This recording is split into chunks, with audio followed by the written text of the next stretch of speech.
சிம்ம நோக்கில் கானகத்தில் தான் கடந்து வந்த பாதையை கம்பீரமாக திரும்பி பார்க்குமாம் சிங்கம். அதுதான் சிம்ம நோக்கு. அப்படி தான் கடந்து வந்த பாதையை கம்பீரமாக திரும்பி பார்க்கும் வாய்ப்பினை அக்கா சாரதாவிற்கு வழங்குகிறது ரோட்டரி அமைப்புகள். அகவை எழுவை கொண்டாடும் என்னுடைய அன்பு சகோதரி சாரதா நம்பி ஆரூரன் அவர்களுக்கு என்னுடைய வாழ்த்துக்கள். பட்டங்கள் ஆள்வதும் சட்டங்கள் செய்வதும் பாரினில் பெண்கள் நடத்த வந்தோம். ஏட்டையும் பெண்கள் தொடுவது தீமை என்று எண்ணி இருந்தவர் மாய்ந்து விட்டார். வீட்டுக்குள்ளே பெண்ணை பூட்டி வைப்போம் என்ற விந்தை மனிதர் தலைகவிழ்ந்தார் என்று 100 ஆண்டுகளுக்கு முன்பு பாரதி பாடிவிட்டு சென்றார். அந்த பாரதி கனவு கண்ட புதுமை பெண் நம்முடைய சாரதா அம்மையார் அவர்கள். தமிழ் படித்த ஒரு பெண்மணி மாநில தகவல் ஆணையர் பொறுப்பேற்று 3000 வழக்குகளை நடத்தி வெற்றி காண்பது சாதாரண விஷயம் அல்ல. கூட்டு குடும்பம், 15 ஆண் குழந்தைகளுக்கு நடுவில் ஒரு பெண்ணா பிறந்தாங்க. செல்லமா வளர்ந்தாங்க. அசாத்திய துணிச்சலோட வளர்ந்தாங்க. எவ்வளவு பெரிய பிரச்சனையா இருந்தாலும், எவ்வளவு பெரிய மனுஷனா இருந்தாலும் நேரில் சந்திச்சு பேசக்கூடிய தைரியமா வளர்ந்தாங்க. கல்லூரியில் படிக்கும் போதே கல்யாணம். அதே வேகத்தில் 2 குழந்தைக்கு பிறந்துச்சு. கணவன் மேல் படிப்புக்காக லண்டன் போனாரு. அவர் கூடவே இவங்களும் லண்டன் போனாங்க. ராக்கெட் வேகத்தில் வாழ்க்கை மேலே போச்சு. அதே வேகத்தில் கீழே வந்துடுச்சு. கணவருக்கு புற்றுநோய். நொறுங்கி போயிட்டாங்க. வீட்டில் குழந்தைகளை கவனிக்கணும், கல்லூரியில் பாடம் நடத்தணும், ஆஸ்பத்திரியில் போய் கணவனை கவனிச்சுக்கணும். 9 ஆண்டுகள் இந்த போராட்டம் நீடிச்சுது. ஒரு கட்டத்தில் முடிவுக்கு வந்தது. 44 வயசில் அவருடைய கணவர் விடைபெற்றுக் கொண்டார். அப்போ இந்த அம்மையாருக்கு 40 வயசு. மின்னலும் மழையுமா காட்டாற்று வெள்ளம் கரை புரண்டு ஓடும்போது அதில் சிக்கிக்கிற தெப்பமானது எப்படி முட்டி மோதி உருண்டு புரண்டு செல்கிறதோ அது மாதிரி மானுட வாழ்க்கை இந்த மண்ணிலே அலைக்கழிக்கப்படுதுன்னு கணியன் பூங்கடன் சொல்றான். மின்னொடுவானம் தன் துளி தலையை ஆறாது கல் பொருது இறங்கும் மல்லர் பேர் யாற்று நீர் வழி படுவும் புனை போல ஆறுயிர் முறை வழி படுவுங்கிறான். அப்படி ஆயிப்போச்சு அவங்க வாழ்க்கை. போர்க்களத்தில் சின்ன பூ பூத்த மாதிரி முத பொண்ணுக்கு அவங்க சொந்தத்துக்குள்ளேயே கல்யாணம் ஆகுது. ஒரு பேர குழந்தை பிறக்குது. கொஞ்சம் ஆதரவா இருக்கு. அடுத்தது ஒரு பேரிடி. அறிவார்ந்த 2வது மகள், அழகான மகள், மூளையில ரத்த கசிவு ஏற்பட்டு குரூர மரணம்.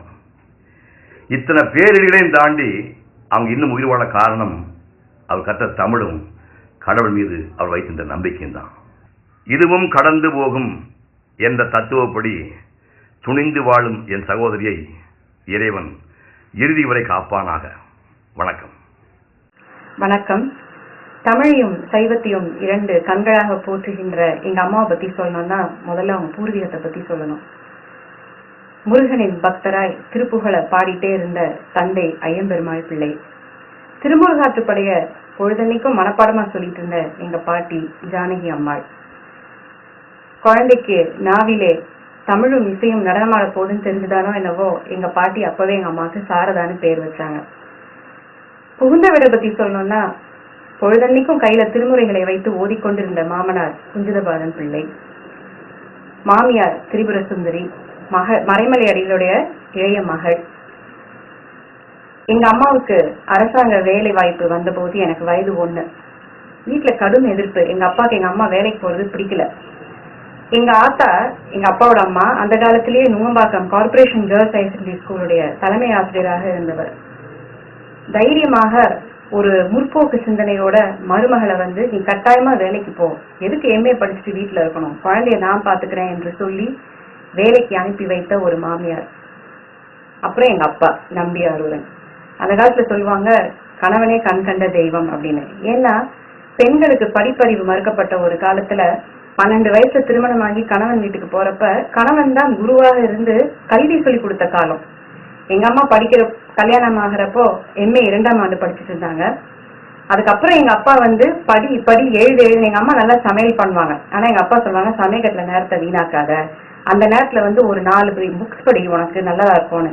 சோ எங்க அம்மா அதுக்கப்புறம் எம்ஃபில் பிஹெச்டி வாங்கினதுல அப்பாவின் பங்கு பெரும் பங்கு. சாரதாங்கிறது கொஞ்சம் காமன் நேம். எங்க அப்பா சொல்லுவாங்க, அந்த பின்னால இருக்கிற அடைமொழி பத்தியா, நம்பியாரூரன், இதுதான் உன் பேருக்கு புகழ் தேடி தரும் அப்படின்னு சொல்லுவாங்க. இன்று உலகம் போற்றுகின்ற ஒரு நற்பெண்மணியாக எங்க அம்மா இருக்கிறாங்க. இந்த குடும்பத்திலே இவர்களுக்கு மகளாக பிறந்தது நான் செய்த பாக்கியம். இந்த அருமையான வேலையிலே அவருடைய 70வது பிறந்தநாள பல்லவா நண்பர்கள், ரோட்டி நண்பர்கள் கொண்டாடிட்டு இருக்கீங்க. இதே மாதிரி எங்க அம்மாவோட 80வது பிறந்த நாளையும் நம்ம மகிழ்ச்சியாக கொண்டாடுவோம். அப்போ எங்க அம்மா இதே மாதிரி இளமையா அழகோட இருப்பாங்க. நன்றி, வணக்கம். ரோட்டரியின் அன்பு சகோதரி முனைவர் திருமதி சாரதா நம்பி ஆரூரன்.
நல்ல நண்பர்களை அவர்கள் பெற்றிருந்தாங்க.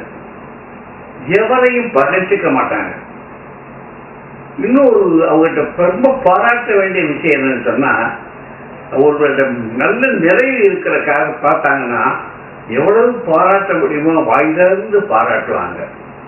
அதே நேரத்தில் அதே நபரிடத்திலே குறை இருக்குமானால் கூப்பிட்டு சொல்லிடுவாங்க, இது சரியில்லை, இது முறையில்லை, இது எதிர்பார்த்து வரல அப்படின்னு சொல்லிடுவாங்க. இது அவர்களை கீழே ஒழித்துவதற்காக அல்ல, அவர்களால் தான் பெற்றுக்கொள்ள வேண்டிய செல்வத்தை பெற முடியவில்லை என்பது மட்டுமல்ல, தன்னை சார்ந்த அவர்கள், தன்னுடைய நண்பர்கள், தனக்கு நெருக்கமானவர்கள் செல்வாக்கு இழக்கிறார்கள் என்பதை அவரால் தாங்கிக்க முடியாது. அதனால அவங்க எப்போதுமே மற்றவர்கள் மீது ஒரு பிரியத்தோடு கூட தான் இது செய்வாங்க. இந்த தகவல் ஆணையம் இருக்கு பாருங்க, அதுல அவங்க ஒரு முதல் ஆணையர் சொல்ல போறோம்னு சொன்னா, ஒரு பெண்ணு அந்த இடத்தை போய், அது ஒரு பெரிய ஐஏஎஸ் இடம், அது அந்த இடத்தை போய் அலங்கரிச்சதுக்கு பாருங்க, அது ரொம்ப பெரிய பாராட்ட வேண்டிய செய்தி. அதுல எங்களுக்கெல்லாம் என்னன்னா, தமிழ் படித்தவங்க ஒண்ணும், ரெண்டாவது இது ஒரு பெண்ணு, நம்ம வீட்டு பிள்ளைகள் போய் சேர்ந்திருக்கு, தமிழ் படித்த பெண்ணு போய் அந்த இடத்துல உட்கார்ந்தது மட்டுமல்ல, தக்க வச்சுக்கிட்டாங்க. முறையான காரியங்களை ஒழுங்காக செய்து என்னென்ன சிறப்பான காரியங்களை எல்லாம் அவங்க மற்றவர்களுக்கு செய்ய முடியுமோ அதை எல்லாம் செய்திருக்கிறாங்க. மிக கடுமையான காரியங்களை கூட அவர்கள் செய்து கொடுத்தார்கள். அதுக்கு எனக்கும் தெரியாது, ஏன்னா நானே அவர்களிடத்துல ஒரு காரியத்தை கேட்டு பெற்றிருக்கிறேன். அந்த அளவுக்கு ஒரு உரிமையும் வாஞ்சையும் ஈடுபாடும் உள்ள ஒரு பெண்ணை இன்றைக்கு இந்த அரங்கத்தில் பாராட்டப்படுகிறார்கள் என்று சொல்லும்போது அது எங்களுக்கெல்லாம் மிகப்பெரிய பெருமை. அவர்களை எங்கள் மதுரை சார்பாக, எங்கள் கம்பன் கழகத்தின் சார்பாக கூட நான் தனிப்பட்ட முறையில், நான் ஒரு சகோதரன் என்ற முறையில் அவர்களை வாழ்த்துவதிலும் பாராட்டுவதிலும் மிகவும் பெருமைப்படுகிறேன், மகிழ்கிறேன், வாழ்த்துகிறேன். முனைவர் திருமதி சாரதா நம்பியார் அவர்களுடைய 70வது ஆண்டு நிறைவு விழா நடைபெறுவது அறிந்து மிக மகிழ்ச்சி அடைகிறேன். ஆனால் என்னுடைய வாழ்த்துக்கள். தமிழ் ஆராய்ச்சியும் குறிப்பாக சைவ சமயம் சார்ந்த இலக்கியங்களே ஆராய்ச்சி நடத்தி அது குறித்து பல கருத்துக்களையும் புத்தகங்களையும் வெளியிட்டிருக்கிறார்கள். அவர்களுடைய சைவ சமய சொற்பொழிவுகளை கேட்டும் இசையை கேட்டும் அந்த துறையிலே ஈடுபாடு கொண்டு மேலும் அதில் ஈர்க்கப்பட்டவர்கள் பல பேர். அவர்களுடைய தமிழ் தொண்டும் சைவ தொண்டும் சிறந்து விளங்க வாழ்த்துகிறேன். தமிழ் என்ற ஆழத்திற்கு விழுதாக உழைத்த முனைவர் திருமதி சாரதா நம்பி ஆரூரன் அவர்களுக்கு தமிழக அரசின் தலையாய விருதுகள் தகுதி பாராட்டின. திருமதி சாரதா நம்பி ஆரூரன் அவர்கள் பெற்ற அரசு விருதுகள்: கலை மாமணி விருது, நல்லாசிரியர் விருது, அண்ணா விருது.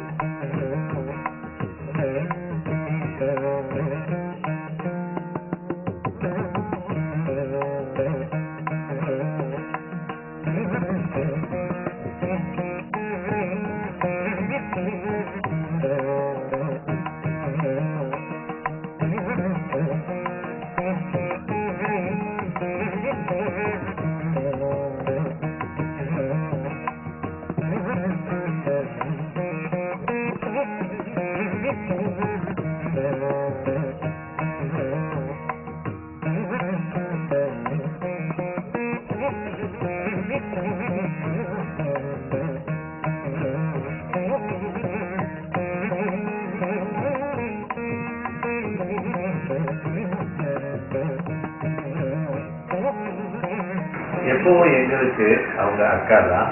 ஆனாலும் எங்களுக்கு வயதாகிறது, அவர்களுக்கு வயதாவதே இல்லை அப்படின்னு நாங்கள் எல்லாரும் நம்பிக்கொண்டே இருக்கிறோம். சிலர் மோட்டிவேஷனை எழுதி காட்டுவாங்க புத்தகங்களில், சிலர் மேடைகளில் மோட்டிவேஷனல் டாக்னு பேசி காட்டுவாங்க. ஆனா தன் வாழ்க்கையில் தன்னுடைய ஒவ்வொரு அசைவிலும் மற்றவர்களுக்கு ஒரு மோட்டிவேட்டராக இருக்கக்கூடியவர்கள் சாரதாக்கா. பேச்சாளருக்கு பேச்சாளர்கள் பேசிக்கிறது கூட இப்போ குறைவு, பாராட்டுறதுக்கு பெரிய மனசு வேணும். அந்த அளவுக்கு அன்பான ஒரு அக்கா. எல்லா விசேஷங்களிலும் வாழ்த்து சொல்றதிலிருந்து, நல்லவற்றை பாராட்டுவதிலிருந்து, இளைஞர்களை வளர்த்து விடுவதிலிருந்து, எப்பவும் ட்ரிம்மா அந்த சித்தா பார்ப்பதற்கு மனசுக்கு ரம்யமாக காட்சி தருவதிலிருந்து, மேடைகளில் நம்ம எப்படி தோன்ற வேண்டும் என்று எடுத்துக்காட்டாக இருப்பதிலிருந்து, எல்லாருக்கும் விருந்து உபச்சாரம் செய்வதிலிருந்து, இன்னும் எத்தனையோ அவங்க கிட்ட கத்துக்க வேண்டியிருக்கு. என்னைக்கு அவங்கள பார்த்தாலும் மனசுக்குள்ள சின்னதா ஒரு உற்சாகம் குமிழிட்டு அப்படியே பரவும். பிடிச்ச முகம், அலர்ந்த முகம், எப்போதும் மகிழ்ச்சிகரமான முகம், எல்லாரையும் அரவணைக்கிற பாங்கு, இத்தனைக்கும் ஒருத்தர் சொந்தக்காரர்னா அது சாரதாக்கா தான். எங்க எல்லாருக்கும் ஆதர்சம் அவங்க. எப்போதும் நாங்க ரொம்ப பிரியமா அக்கான்னு கூப்பிடுகிற ஒரு உரிமையோடு அவங்கள இந்த நாள்ல வாழ்த்தணும்னு எனக்கு ஆசையா இருக்கு. இந்த ஒரு வாய்ப்பின் மூலம் அவங்கள வாழ்த்துறேன். சாரதா நம்பி அருள்ரான் அப்படின்னா அவங்க சிம்பிளா ஞாபகம் அவங்களோட சகலகலா வள்ளின்னு சொல்லலாம். நல்லா பாட்டு பாடுவாங்க, பேச தெரியும், லிட்ரேச்சர் தெரியும், எல்லா விதத்துலேயும் அவங்களுக்கு ஒரு டோட்டல் இன்வால்மெண்ட்டு, எது செஞ்சாலும் நல்லா ஆர்கனைஸ்டாக பண்ணக்கூடிய ஒரு லேடி. கம்பன் கழகத்தில் ஒன் ஆஃப் த பில்லர்ஸ் அப்படின்னு சொன்னால் அவங்க சொல்லணும். ஒரு நல்ல பெண்மணி, ஒரு நல்ல மனித நேயம் உள்ளவங்க, எல்லாரையும் அண்ணன்னு சொல்லிட்டு கம்பன் கழகத்தில் எல்லா வேலையும் பார்ப்பாங்க, அண்ணன்னு சொல்லுவாங்க. ஜட்ஜிலேருந்து எல்லாரும் அக்காடுவர்களை கூப்பிடுவாங்க. இது மாதிரி ஒரு அருமையான லேடிக்கு இந்த மாதிரி ஒரு ப்ரிசர்வேஷனில் நானும் பேசுறதுக்கு சந்தர்ப்பம் கிடைச்சிருக்கேன். நன்றி. வணக்கம். சாரதா நம்பி ஆரூரன் அவர்களுக்கு 70 வயசு. நம்பவே முடியல. 50ன்னா நாங்களும் நினைச்சிட்டு இருந்தோம், அவங்களும் அப்படிதான் சொல்லிட்டு இருந்தாங்க. 70 வருடங்களையும் இவ்வளவு உயிர் துடிப்போடு வாழ்ந்த இன்னொருவரை இதுக்கப்புறம் நாமெல்லாம் சந்திப்போமான்னு எனக்கு தெரியல. ஆங்கிலத்துல ஒரு பழமொழி உண்டு, do not add years to your life, add life to your years என்று சொல்லுவார்கள். வாழ்கின்ற வாழ்க்கையை ஒவ்வொரு நாளும் ஒவ்வொரு நொடி நேரத்தையும் ரசித்து ருசித்து வாழ்ந்து கொண்டிருக்கிறவர்களுக்கான ஒரு உதாரணம் தான் எங்க சாரதாமா. இவருடைய கல்விக்காக செய்த பணியின் காலத்தில் அவரிடத்தில் பிடித்த மாணவ மாணவர்களை எல்லாம் சிறந்த மாணவர்களாக மாணவிகளாக உருவாக்கி பெருமை சேர்த்த பெருமை நம்முடைய பேராசிரியர்களுக்கு உண்டு. அதே கல்விக்கு தமிழ் செய்த பெருமை நம்முடைய சாரதாநம்பியாளர்களுக்கு அறிவீர்கள். உலகத்தில் இருக்கிற எல்லா நாடுகளிலும் சாரதாநம்பியாளர்கள் சென்று தமிழை இசையை வளர்த்து வருகிறார் என்பதை நான் பெருமையோடு மகிழ்ச்சியோடு பார்த்துக் கொள்கிறேன். நம்முடைய தமிழை உலகம் முழுவதும் கொடுத்திருக்கிற சாரதாநம்பியாளர்களுக்கு இந்த 70வது பிறந்த நாளில் நாம் எல்லாம் சென்று பாராட்டுகிறோம். இந்த பாராட்டு அவர் ஓய்வு எடுத்துக் கொள்வதற்காக அல்ல, ஊக்கம் பெறுவதற்காக. அவருடைய 70வது பிறந்த நாள் சிறப்பாக கொண்டாடப்பட இருக்கிறது. அவருடைய பிறந்த நாளுக்கு என்னுடைய மகத்துவமான வாழ்த்துக்கள் தெரிவித்துக் கொண்டு 100 ஆண்டுகள் வாழ்ந்து தமிழுக்கு சேவை செய்வதற்கு அவரிடத்தில் படித்த பெண்கள் போய் நின்றால் அவர்களுக்கு ஆறுதல் சொல்லி அவர்களை எடுத்து நிறுத்துவதற்கு அவர்களுக்கு ஒரு தனி பலம் உண்டு. அதற்கு காரணம் தன் சொந்த வாழ்வின் சோகங்களை எல்லாம் ஜீரணித்து வெற்றி பெற்ற ஒரு காரணத்தினாலே, வேதனைகளை எல்லாம் தாண்டி வெற்றி பெற்ற ஒரு காரணத்தினாலே மற்ற அவரிடத்தில் படிக்கிற மாணவிகளுக்கு அவர் சொல்லுகிற போது, ஆறுதல் சொல்லுகிற போது அந்த பெண்கள் துயரங்களை எல்லாம் துடைத்தெறிந்து விட்டு வாழ்வில் வெற்றி பெற வேண்டும் என்ற ஒரு எண்ணத்திற்கு வருவார்கள். பேச்சுத்துறையில் வந்தவர்கள் ஒருவருக்கொருவர் பகை பாராட்டக்கூடாது, ஒரு சகோதர உறவு இருக்க வேண்டும் என்பது பழைய தலைமுறையினுடைய பண்பு. இப்போது வருகிற பேச்சாளர்கள் ஒருவருக்கொருவர் ஒருவரை போட்டியாக நினைக்கிற மனோபாவத்தில் வளர்ந்து கொண்டிருக்கிறார்கள். ஆனால் இதற்கு முந்தைய தலைமுறை அப்படி அல்ல. அதற்கு ஒரு எஞ்சிய அடையாளம் அவர்கள். பேச்சுலகத்தில் இருக்கிற எல்லா பேச்சாளர்களையும் பாசத்தோடு சகோதரராக, மகளாக, மகனாக, புதிதாக பேச வந்தவர்களை கூட ஊக்குவிக்கக்கூடிய பண்பு அவர்களுடைய பண்பு. எத்தனை பெரிய உயரத்தை தொட்டாலும், ஒரு பதவி, அந்தஸ்து, புகழ் எல்லாவற்றையும் பெற்றுவிட்டாலும் கூட அவர்கள் கம்பன் விழா மேடையிலே அந்த விழா அமைப்பு என்று வந்துவிட்டால் ஒரு பள்ளிக்கூடத்து பெண்ணை போல, ஒரு கல்லூரி பெண்ணை போல அவர்களுக்கு சரோஜா தேவின்னு ஒரு நினைப்பு வேற உண்டு ஆரம்ப காலத்திலேருந்து. இன்னும் அந்த நினைப்பு கண்டினியூ பண்றதுதான் கொஞ்சம் சங்கடம். இருந்தாலும் கூட அவர்கள் அந்த மேடையில் அந்த சுறுசுறுப்பா ஓடி ஆடி அந்த காரியத்தை செய்கிற அந்த ஒரு பணி, தமிழ் பணி என்று வந்துவிட்டால் தன்னுடைய வயது தெரியாமல் உழைக்கிற ஒரு பணி.